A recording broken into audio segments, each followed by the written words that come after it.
Apocalipse capítulo 10, versículo 1 ao 7.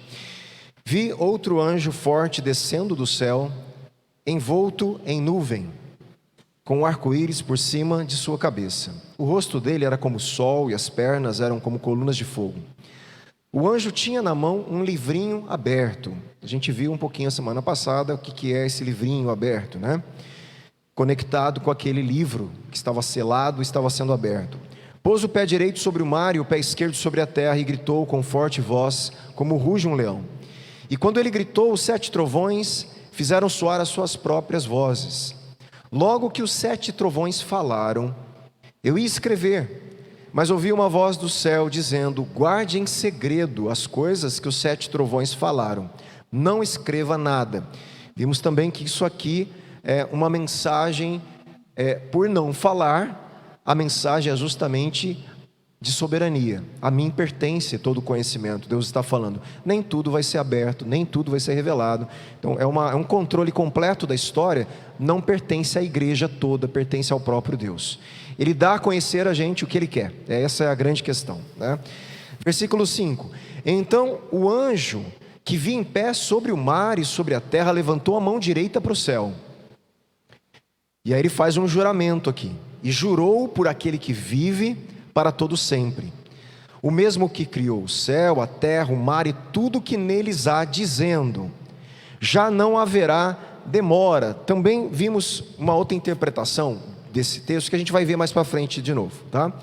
Mas nos dias da voz do 7º anjo, quando ele estiver para tocar a trombeta, então se cumprirá o mistério de Deus, como ele anunciou aos seus servos, os profetas. Então, ele está dizendo que nos dias da voz do 7º anjo, essa 7º anjo é a 7ª trombeta, que vai ser tocada, se você olhar na Bíblia aí, no capítulo 11, versículo 15, a 7ª trombeta é tocada. Então, existe uma conexão do versículo 7 com a 7ª trombeta que ainda será tocada. A gente vai devagar aqui, porque tem várias questões para eu ler e destacar e comentar. Então, olha para mim aqui, vou fazer a minha leitura e as minhas observações. Então, olha só. O que acontece aqui? Ao repetir que o anjo estava, porque ele já tinha falado que o anjo estava em pé sobre o mar e sobre a terra. Nós vamos ver isso repetindo 3 vezes, gente, nesse capítulo. 3 vezes o anjo sobre o mar e sobre a terra. Aqui é uma ênfase total, né, no controle e na soberania de Deus também. Então você percebe que muitas figuras remetem e apontam para o controle, para a soberania daquele que está sentado no trono. Então são várias figuras que mostram isso, né? É uma figura, esse anjo aqui representando o domínio de Deus, da posse de Deus, da terra, do mar, da criação. Tanto é que ele jura aqui pelo Criador. Se você for perceber, ele está fazendo um juramento por aquele que vive, para o eterno, aquele que está vivendo eternamente, e depois ele fala o quê? Por aquele que criou a terra, o céu, o mar. Então ele jura pelo eterno, pela eternidade de Deus, e ele jura pelo Criador. Então são sempre características, né? ênfases ali no caráter de Deus, e aqui na soberania novamente. O versículo aqui que a gente está lendo, gente, né, esse pedaço aqui, de novo a palavrinha aí, ela é uma alusão de Daniel capítulo 12, versículo 7, mas eu vou ler com vocês Daniel 12, de 1 a 7, eu queria que abríssemos aí Daniel capítulo 12, versículo 1.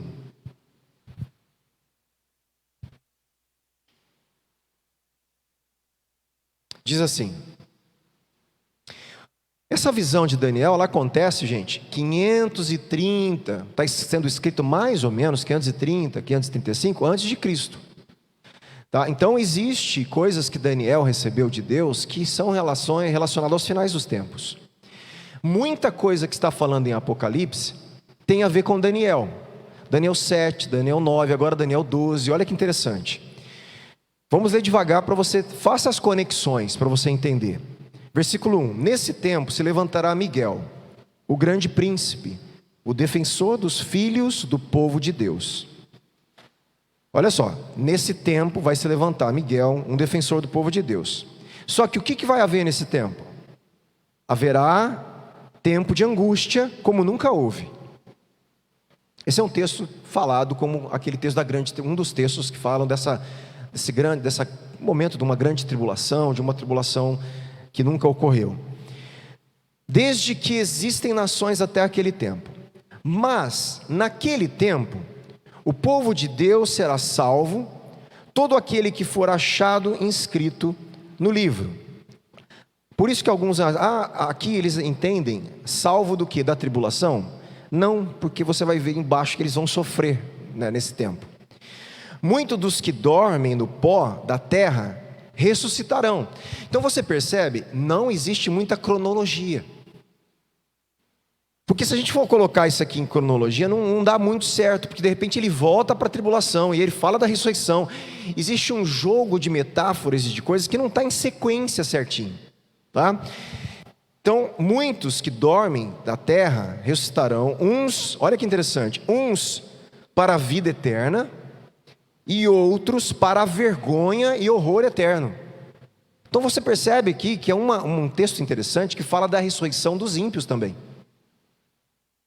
Existe uma ressurreição dos santos, dos salvos, para a vida eterna, e existe uma ressurreição corpórea dos ímpios para uma condenação e vergonha eterna.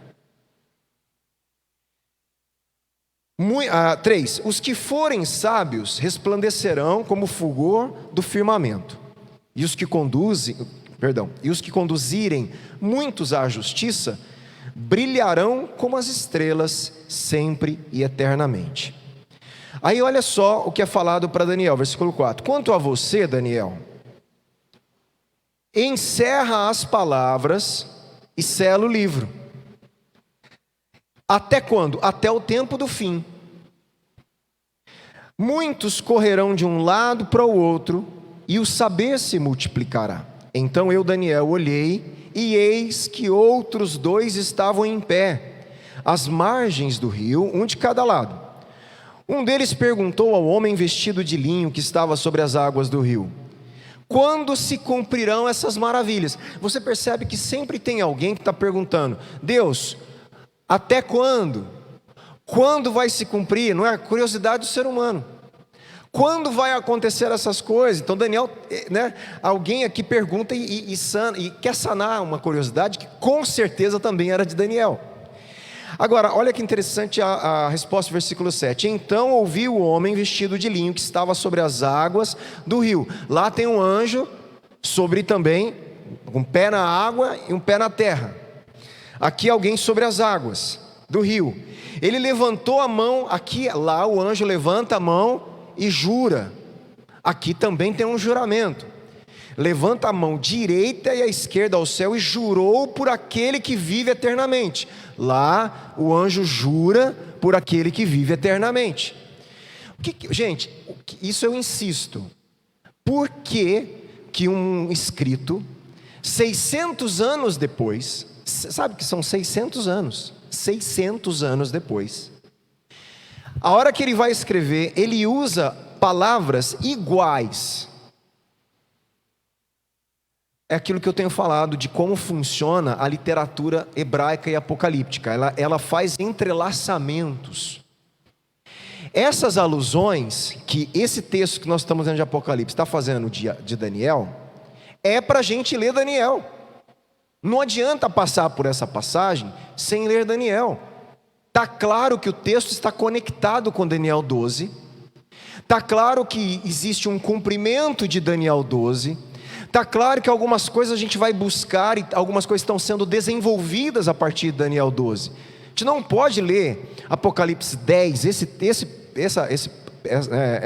essa passagem, sem a gente ir para Daniel. E em muitas coisas que eu tenho feito, sem a gente lembrar das pragas do Egito num determinado momento, sem a gente lembrar o que significa a fumaça em tal lugar, entende? Apocalipse está então enfatizando muitas figuras, muitas palavras proféticas que se entrelaçam, são entrelaçamentos. É como se o pensamento judaico nas escrituras, ele sempre buscasse um ponto de referência para desenvolver algo que ele está fazendo ali. E Apocalipse é direto, ele faz isso. Então é importante aqui. E o que ele fala? Ele jura e ele fala o quê? Dizendo: passarão um tempo, tempos e metade de um tempo. O que é isso aqui? 3 anos e meio.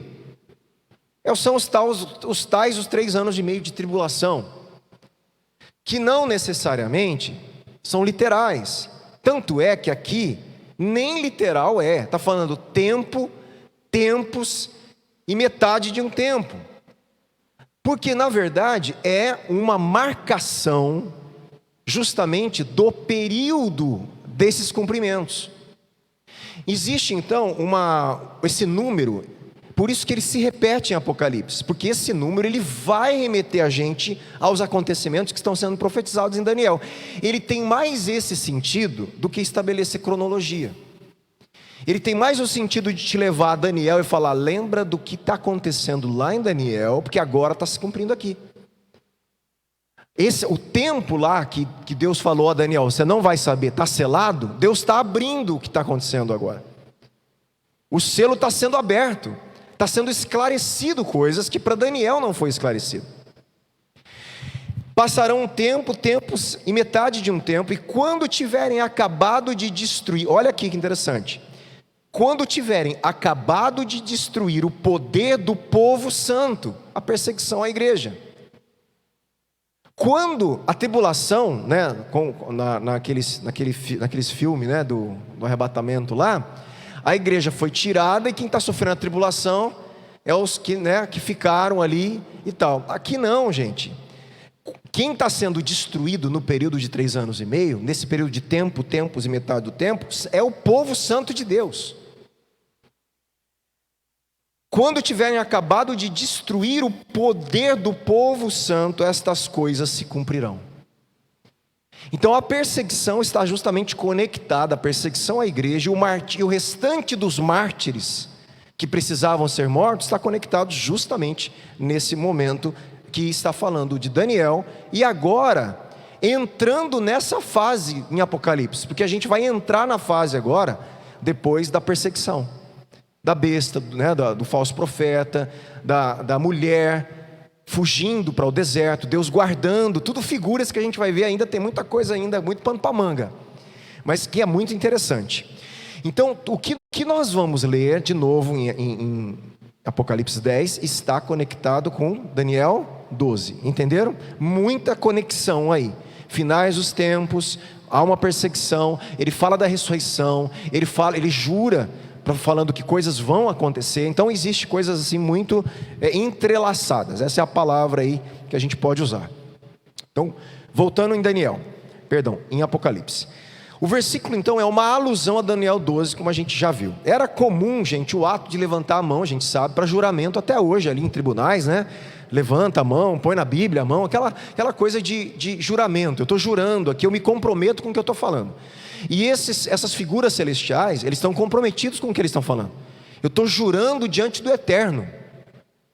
Ele está comprometendo a vida dele diante do Eterno, naquilo que ele está falando. E o juramento aqui qual é? Vamos lembrar o que ele jurou? Ele fala: já não haverá demora, ou não haverá tempo. A gente vai ver isso aí de novo. Mas nos dias, olha o juramento, nos dias da voz do 7º anjo, quando ele estiver para tocar a trombeta, então se cumprirá o mistério de Deus. Que mistério? Calma que a gente vai ver que mistério é esse. Vamos, guarda o mistério, vamos deixar ele misterioso ainda. A gente vai conversando. Daniel 12, gente, ele prediz que no final dos tempos, o verdadeiro povo de Deus será ressuscitado para a vida eterna. Você podia ler depois o restante, inclusive é bonito lá no final do capítulo, que ele fala: e você, Daniel, você vai morrer, você vai descansar, e no final você vai ressuscitar para herdar a sua herança. Olha que Deus promete para Daniel. Como assim? Você não vai saber, vai acontecer, os finais dos dias virão, depois de você dormir aí, mas você vai ser ressuscitado para receber sua herança. Olha que coisa, a herança está conectada com a ressurreição. Por quê? Tem a ver com o Sermão do Monte. Os mansos herdarão a terra. Existe herança no reino de Deus relacionada à terra, gente. Por isso, novos céus e nova terra. há um desfrute de um reino que nós vamos herdar. Por isso que eu falo que a gente não tem uma dimensão total, é muito pequenininha a dimensão no nosso tempo de reinado com Cristo, nesse novo céu e na nova terra. A gente não tem nem ideia, na verdade, do que vai acontecer, a grandeza disso para a gente, né? Depois disso, o anjo ordena a Daniel que cele o rolo até o tempo do escatom. O juramento de Daniel é uma resposta à pergunta: quanto tempo haverá até o fim dessas maravilhas? Existe uma conexão, como eu já falei, 3 anos e meio, tempos e metade de um tempo, 42 meses, é tudo a mesma coisa, tá? 1335, 25 dias também, qual que é lá? 1335 dias, que são 3 anos e meio. É tudo um período só, falando de... Um fala em dia, outro está falando em tempos, né, uma coisa meio assim subjetiva, outro falando em meses, outro semanas, 42 semanas. É tudo a mesma coisa. Você faz as contas, vai dar tudo a mesma coisa aí, tá? Então é tudo conectado. Apocalipse capítulo 11, versículo 2 e os versículos seguintes, é óbvio, porque a mesma pergunta permeia o livro, feita primeiro pelos mártires. De novo, lá tem uma pergunta: ó soberano, santo, até quando? Né? E é interessante que as respostas de Deus, né, é sempre quando eu quiser, vai acontecer. Sela, lá no final vai acontecer. Lá na 7ª trombeta vai acontecer. É sempre assim, no horário de Deus. Essa é a grande questão, né? Ao fazer o juramento, o anjo forte jurou por aquele que vive eternamente, ou vive pelos séculos dos séculos. Lá em Daniel também, aqui em Apocalipse também. A diferença de Apocalipse é que ele jura agora, não só pelo eterno, ele jura pelo Criador. Ele acrescenta lá, né, uma característica de Deus. Ele está jurando por aquele que vive pelos séculos dos séculos, e ele jura por aquele que criou o céu, a terra e o mar.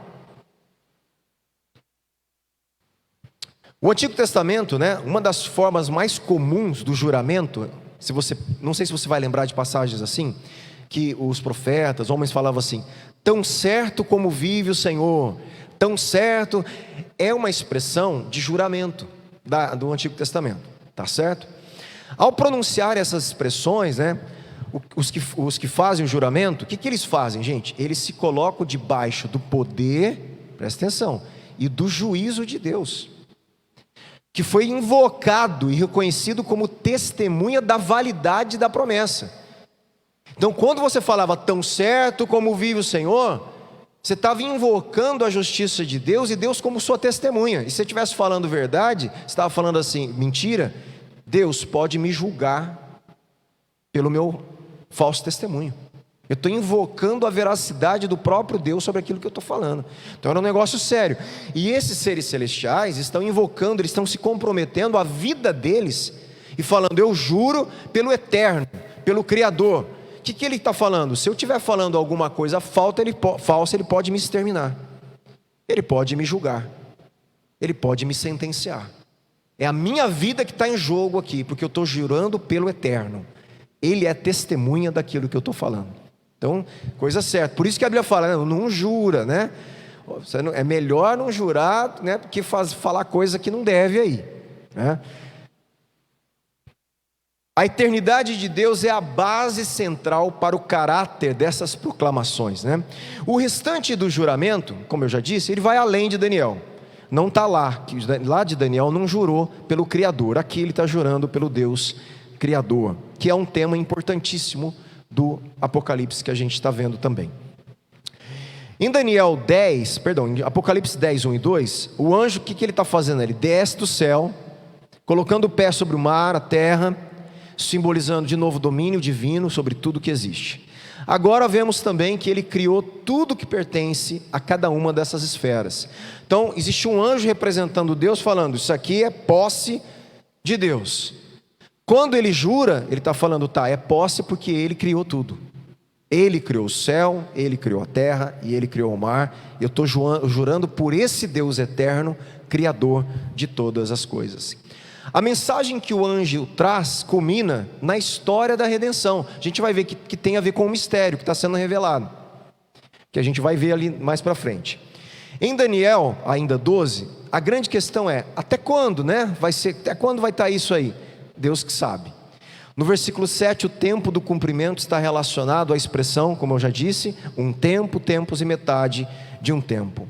E aqui o anjo diz, não haverá demora, ou não haverá tempo, que a gente vai ver, o tempo vai passar e a eternidade ela vai ser iniciada. Esse tempo do fim, do escatom, vai iniciar. Então o tempo vai passar, a cronologia desse tempo, ele vai encerrar. Agora vamos ver um pouquinho aqui do período da tribulação. Olha lá. As diversas designações para o período da tribulação, 3 anos e meio, não aparecem em Apocalipse até o capítulo 10. Ela vai ser inaugurada, esse termo agora. Mas nos capítulos seguintes, elas ocorrem com frequência. Quer ver? Vamos ver? Vamos ver Apocalipse 11.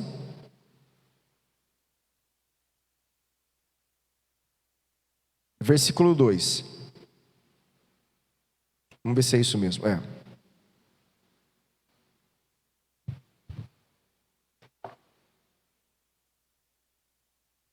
Mas deixe de lado o átrio exterior do santuário, não meça. Nós vamos estudar isso, a medida do santuário, do templo. Porque esse átrio foi dado aos gentios, que por 42 meses, com 42 meses você pode falar 3 anos e meio, ou tempos e metade do tempo, representando esses 3 anos e meio, 42 meses, tá? Então, está falando do mesmo período. Nesse período, o que vai acontecer? Os gentios pisarão a cidade santa. Nós vamos ver isso aqui, que tem a ver com a perseguição, é uma questão simbólica também. E nesse tempo, darei autoridade às minhas 2 testemunhas, para que profetizem durante 1260 dias, vestidas de pano de saco. Calma que a gente vai estudar isso mais para frente. Capítulo 12. Versículo 6 diz assim: a mulher, que a gente vai ver quem é essa mulher, de Apocalipse, porém, fugiu para o deserto, onde Deus lhe havia preparado um lugar, para que nele a sustentem durante 1260 dias. Tá? Esse 1260 dias está conectado também aos 3 anos e meio e aos 42 semanas. Tá bom? Então você vê mais uma situação aí sendo falada desse período. Versículo 14.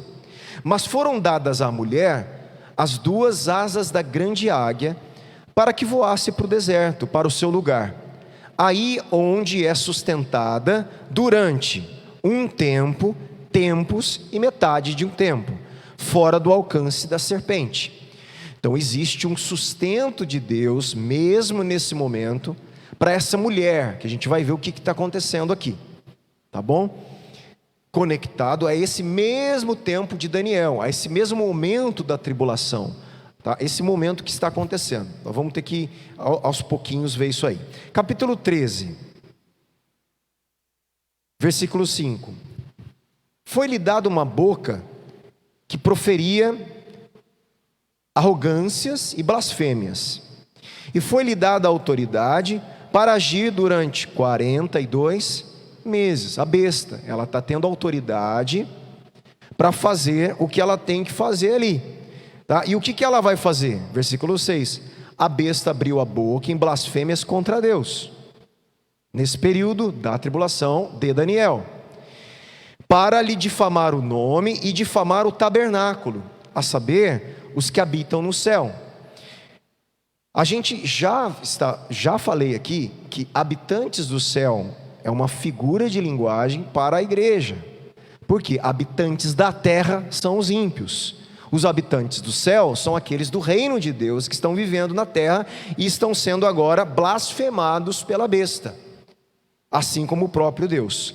Fala lá, versículo 7: foi-lhe permitido também que lutasse contra os santos e os vencesse. Nesse período, desses 42 semanas, a besta vai lutar contra os santos de Deus e vai vencer. E esse vencer que é esquisito, porque quando ela vence, e o vencer é o martírio, O martírio está vencendo a besta e o dragão, entregando o seu sangue a Cristo. A vitória da igreja está no sangue derramado do Cordeiro e do seu próprio sangue. E ela será adorada por todos que habitam sobre a terra, não os que habitantes do céu que ela está blasfemando, os ímpios, as nações sem Deus, aqueles que desde a fundação do mundo não tiveram seus nomes escritos no livro da vida. Então quem são os habitantes do céu? Os que têm os seus nomes escritos desde a fundação do mundo no livro da vida do Cordeiro. Se alguém tem ouvidos, ouça. Se alguém tiver de ir para o cativeiro, quem agora? Obviamente, de novo falando dos santos, da igreja. Se alguém tiver, nesse período da perseguição dessa besta, tiver que ir para o cativeiro irá. Se alguém tiver de ser morto pela espada morto será. Aqui está a perseverança e a fidelidade dos santos, nesse período da tribulação, da morte, do martírio deles. Tá? Então, esse período da grande tribulação, ele não tinha falado muito, né? Tinha tocado num versículo só uma hora, e agora vai ser desenvolvido a partir desse momento, esse período todo relacionado ao dragão, à besta, que a gente vai ver tudo isso, ao dragão, as duas bestas, a mulher, aos santos, tudo isso vai ser desenvolvido nesse período que está conectado a Daniel, capítulo 12. Deus está fazendo o que, gente? Desencadeou aqui os eventos finais da história mundial, e nada poderá atrasar o tempo de sua ocorrência, nada mais. Em Apocalipse esse tempo chegou. A tradução literal de novo daquele termo que a gente falou, né? Já não haverá demora, versículo 6, pode ser tempo não mais haverá. Essa é uma tradução que o Osborne prefere, é o que eu falei, a gente não sabe com exatidão, ele traduz uma literalidade aqui, e para ele tem essa conotação de que chegou o escatom, chegou o momento da implantação da eternidade, e o tempo ele está se passando, ele está se concluindo, e por isso que o novo céu e a nova terra vai ser implantado. É como que se estivesse no finalzinho dessa estrutura temporal, e o universo, ele vai se fechando, e de repente tudo se acaba, se colapsa, e Deus faz então a eternidade. É isso que ele entende, tá bom? O texto também responde à pergunta, até quando dos mártires, né? Como a gente sempre está falando, existe uma espera e vai haver um tempo aqui de novo de vindicação. Esse tempo virá quando mesmo? Na sétima trombeta. Vamos ver o que está escrito na sétima trombeta? Por que está lá, né? Vamos lá. Apocalipse capítulo 11, versículo 15. Vamos ver se ela vai ajudar a gente a entender. Não é que vai ajudar, né? É que ele falou que vai se cumprir nessa época aqui. O que o anjo falou? Nos dias da voz do sétimo anjo, quando ele estiver para tocar a trombeta, então se cumprirá o mistério de Deus, como ele anunciou aos seus servos os profetas. Que servos? Todos os servos e profetas do Antigo Testamento, desde Gênesis até a época de João Batista, provavelmente. Todos os servos de Deus que profetizaram o mistério de Deus, o reino de Deus, tá? Apocalipse capítulo 11, versículo 15 diz assim: o sétimo anjo tocou a trombeta. Então essa é a sétima trombeta, nós vamos estudar ela mais para frente. E houve no céu vozes fortes dizendo, olha lá o que está... Começa a entender o mistério se desvendando, tá? Porque ele está falando que o mistério de Deus ia se desvendar a hora que a trombeta fosse trocada na sétima. E aqui tem resquícios do que é que o mistério que está sendo desvendado. Aqui já é interessante. O reino do mundo se tornou de nosso Senhor e do seu Cristo, e ele reinará para todo sempre. De novo conectado a Daniel 7, 9, 12, o Filho do Homem que estabeleceria domínio e reino eterno. O mistério que está sendo embalado no Antigo Testamento, sem saber quem era esse Filho do Homem, agora em Apocalipse está claro, é Jesus, o Cordeiro. Ele é um mistério de Deus que está sendo revelado, e é ele quem vai agora assumir. Olha que interessante, gente, ele vai assumir, não é o governo lá no céu, ele vai assumir o reino do mundo. Ele vai assumir o reinado da face da terra, do universo, do cosmos. Por isso que os poderosos vão prestar conta. Toda a injustiça de todo governo tirânico e injusto vai se deparar diante de um rei ressurreto, eterno, sentado num trono, que vai julgá-los, vai ver o coração, a mente, as motivações de cada um deles. Imagina, o que vai acontecer esse dia? E os 24 anciãos que estavam sentados no seu trono diante de Deus, prostraram-se sobre o seu rosto e adoraram a Deus, dizendo: graças te damos, Senhor Deus Todo-Poderoso, que és, que eras, porque assumiste o teu grande poder e passaste a reinar. Por isso, gente, quando Jesus, gente, pelo amor de Deus, conecta tudo na cabeça dos seis. Quando Jesus é batizado, o que ele começa a pregar? Arrependei-vos, porque o reino de Deus está próximo. É um mistério se iniciando. O reino de Deus está próximo. O reino de Deus está próximo. Aí vem os discípulos pregando: Jesus é o Messias do reino de Deus que está se iniciando. A ressurreição de Jesus começou, inaugurou o reino. Um reino que já está e ainda não, porque ele vai se concluir nesse escatom, nesse tempo final. O mistério está se desvendando, que é justamente o reinado do Cristo. O reino do mundo se tornou de nosso Senhor e do seu Cristo, do seu ungido, do seu Messias. Esse é o mistério de Deus que foi desvendado. Por que foi desvendado? Porque ninguém sabia quem era o Cristo. A partir do momento que Jesus nasce da Virgem, e pessoas começam a se identificar: Ele é o Messias, Ele é o Cristo, Ele é o Cristo, Ele morre, Ele ressuscitou, Ele é o Cristo ressuscitado, Ele vai voltar. O mistério de Deus está se desvendando. E em Apocalipse, todo o mistério se desvenda, porque Ele vem na sua segunda vinda, e Ele vem com poder para reinar e julgar os habitantes da terra. Versículo 18: na verdade, as nações se enfureceram, chegou, porém, a tua ira, e o tempo determinado para serem julgados os mortos, para se dar o galardão aos teus servos, os profetas, os santos e aos que temem o teu nome, tanto aos pequenos como aos grandes, e para destruíres os que destroem a terra. Para destruíres os que destroem a terra. Por isso que não dá para entender algumas teologias que não se preocupam com a criação, com a terra. Teve época, gente, que as teologias era chamada assim. Quando a gente estuda na teologia, a gente tem um termo que é assim: teologia escapista. Por exemplo, as igrejas, nossas igrejas, elas foram influenciadas pela teologia escapista. Eu tive que refazer toda a minha estrutura mental e teológica para não deixar ela assumir meu coração por muito tempo. O que é a teologia escapista? A teologia escapista, como que ela refletiu, por exemplo, na minha formação inicial, na própria Igreja Batista, que teve isso no início, é aquela teologia assim. Não é só isso, eu estou falando que um reflexo que a gente experimentou, né? Você ia na igreja todo domingo. Aí você vai na igreja, o que a gente quer? Ainda tem isso de bom nessas igrejas. Tem outras que nem isso.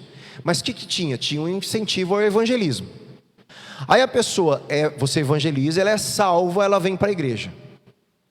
Quando ela vem para a igreja, ela é desconectada do sentido da vida externa, da terra. Aí o que passa a acontecer com o crente? Ele passa a ir na igreja, no culto, sentar e esperar Jesus voltar. Porque tudo isso aqui não presta, a vida não presta, comer junto com os outros, nada. Eu preciso ir na igreja, ser salvo, e que Jesus venha para simplesmente tirar daqui, porque eu já não tenho mais nada a ver com isso aqui. E nós estamos vendo que justamente é o contrário. Nosso corpo vai ser dado para viver numa terra restaurada, a terra vai ser envolvida no reinado de Deus, aqueles que destroem a terra vão ser julgados. Deus tem um compromisso com a terra que Ele criou. Quem destruiu a terra não foi Deus, foi o pecado, foi a humanidade. Ele vai colocar ordem na casa, Ele vai refazer a criação, recriar o impacto do pecado, porque a criação está gemendo diante de Deus para ser livre.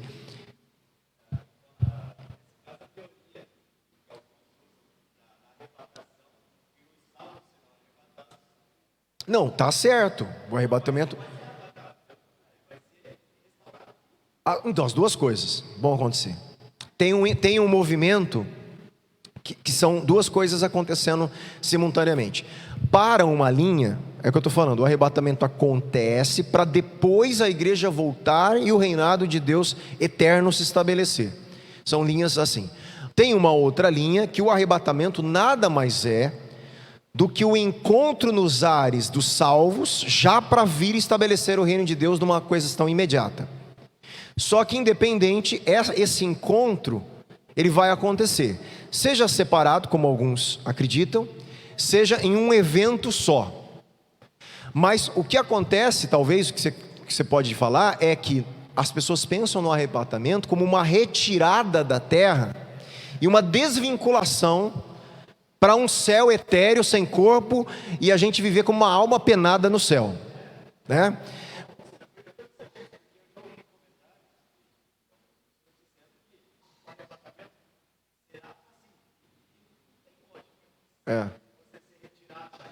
E de uma desconexão eterna. Exatamente. Não há porquê você ter essa mentalidade de uma retirada eterna, sem corpo, porque as pessoas que pregavam isso davam a entender que a gente ficaria num estado espiritual, totalmente desconectado de algum tipo de matéria, né? E na verdade o corpo, ele não é essa matéria, mas ele é matéria, porque o corpo de Jesus glorificado, ele comeu, ele foi tocado, ele tocou. Então existia uma materialidade, era um corpo, não era um fantasma. Então realmente nós tivemos o impacto de uma teologia muito platônica, influenciada pela filosofia grega, mais de Platão do que bíblica. Quando a gente resgata a mentalidade bíblica, que é o que a gente faz, como que a gente resgata? Lendo a escritura do jeito que ela é. Porque a hora que a gente vai estudar teologia sistemática, cheia de filosofia grega e platônica, neoplatônica, gnóstica, às vezes misturada com a teologia que teve na época do mundo medieval, que a gente recebeu até esse tempo atrás, a gente fala, poxa, entendi, eu vou salvo. O que eu vou ser salvo? Eu vou morrer, vou para um céu aí, daqui a algum lugar, e vou viver lá. Eternamente lá onde? Esse céu está vindo para a terra. Esse céu vai reconstruir a terra. Deus está fazendo novos céus e nova terra. Então não tem como não dizer que claramente tem uma conexão corpórea e tem uma conexão com a terra de alguma forma ainda, né? E Deus vai julgar, porque quando Ele vem reinar no final de tudo, sobre a terra Ele julga aqueles que estão destruindo a terra. E a destruição da terra, obviamente que não é só uma destruição ambiental aqui, tá? Nós estamos falando de tudo aquilo que está destruindo a estrutura que é o pecado, tudo aquilo que está em desajuste com as regras do Criador, uma hostilidade, o pecado, moral, a ética, tudo aquilo que está contra, e também a questão ambiental, né? Quando isso nós vamos prestar conta, de alguma forma o ser humano vai prestar conta de todas essas coisas. Por quê? Porque nós estamos falando com um Deus que tem a criação dele, que Ele amou. Tudo que Deus fez, Ele ama, gente. E quando Ele criou, Ele falou, isso aqui é bom, isso é bom, isso é bom, ser humano, isso aqui é muito bom. Imagine a gente na casa dele, que Ele deu para a gente morar, destruindo o que é dele. Ele vai falar, olha filho, não era para você ter feito aquilo lá não, viu? Era para você ter cuidado melhor lá. Então, nós vamos ter bastante surpresa de prestação de conta. Principalmente, Apocalipse dá essa ênfase. Eu não estou dizendo que as pessoas mais simples não terão que prestar contas de coisas pessoais, mas em Apocalipse existe uma ênfase nos poderosos da terra. Você está percebendo quando a gente lê? Existe uma ênfase em pessoas que têm um poder e riqueza, que poderiam facilitar a vida na terra das outras pessoas. E eles, ao invés disso, buscam glória para si, poder para si, riqueza e glória para si, e isso à custa de vidas que eles matam, que eles escravizam. Essas pessoas, em Apocalipse, elas vão prestar conta, mas muito. Essas pessoas são consideradas inimigos de Deus, em Apocalipse. Você percebe isso o tempo inteiro, essa questão aí. E são esses poderosos que articulam a perseguição da igreja, porque são eles que vão estar com o poder da besta, do dragão, do anticristo. São os poderosos da terra, que estão contrário às leis de Deus e não se converteram a Deus ali, tá bom? Vou mais um pouquinho para a gente encerrar aqui. Bom, a gente leu a sétima trombeta. Então, a sétima trombeta, para a gente encerrar ela aqui, relacionada ao capítulo 10, ela é um arauto, né, soberano do Deus, anunciando esse final dos tempos, esse mistério que está se desenrolando. Quando a sétima trombeta soar, o mistério de Deus se cumprirá. Mysterium é uma palavra grega, né, que aparece 4 vezes em Apocalipse. O seu pano de fundo está na função apocalíptica. Presta atenção, é que eu vou falar devagar. A função do mistério, da palavra mistério, é uma função apocalíptica para apontar para aqueles segredos divinos que foram ocultos de geração em geração passada, pelos profetas, pelos servos de Deus, e que agora estão sendo revelados somente para o povo de Deus nos últimos dias, a partir de Cristo. Por isso que Efésios usa a palavra mistério, que o mistério foi revelado. Que mistério? Cristo. Cristo é a revelação do mistério de Deus. A pessoa e a obra de Cristo é justamente a revelação de todos os oráculos, profecias que existiram no Antigo Testamento. E aqui em Apocalipse, mais coisa está sendo revelada, porque ele está chegando para reinar e desempacotando, né, o cumprimento de todas aquelas profecias. É válido perguntar, então, que parte dos eventos finais aqui é chamada de mistério. Com base no contexto, parece evidente que o termo indica aqueles eventos que terão início com a sétima trombeta, que é justamente o reinado de Cristo ali sobre a terra. Mas, de que maneira eles serão cumpridos? O cumprimento do mistério aqui é uma conclusão do plano de Deus que foi iniciado antes da fundação do mundo e que agora finalmente se concretiza em sua plenitude. Meu irmão, presta atenção. O reino de Deus é um plano de Deus que desde o Éden não mudou. Quem que fez as aulas do Evangelho aqui na segunda comigo? A última agora, esse último grupo? Nós estudamos, quando Deus criou o ser humano, uma das características foi fazer o ser humano rei, corregente da terra. Botou ele no jardim, mandou ele cultivar. O jardim era o ambiente do céu na terra, era o contato do céu com a terra, o jardim. É o templo de Deus na terra, que tinha que ser desenvolvido, e o reino de Deus, a glória de Deus espalhar na terra. Deus não mudou o plano dele. O mistério é o jeito que Deus ia fazer isso, que ninguém sabia. E ele vai ficar claro na pessoa de Cristo, na sua ressurreição. Por isso que Jesus é a primícia da nova criação, gente. Ele é a primícia dos mortos. Por quê? Jesus é o primeiro ser humano, atenção no que eu vou falar. Jesus é o primeiro ser humano da nova criação. Quando ele ressuscita com o estado corpóreo de todos aqueles que vão viver no novo céu e na nova terra. Pronto. Ele é um novo Adão, tanto é que é claro que Deus chama ele de novo Adão. Ele é o novo Adão do novo jardim da Nova Jerusalém. Nele está iniciada uma nova humanidade. Por isso a igreja em Cristo é nova criação. É como que se vivêssemos uma tensão do que nós somos já lá, mas ainda não aqui por causa da estrutura temporal que não mudou. Mas ele fala, olhe para a eternidade. Por isso que, lembra o texto? Pensai nas coisas do alto. Pensai nas coisas... Alto ali, gente, não é a coisa ali da estrela ali, não é isso. Alto é justamente a dimensão da eternidade. É uma figura também, uma analogia.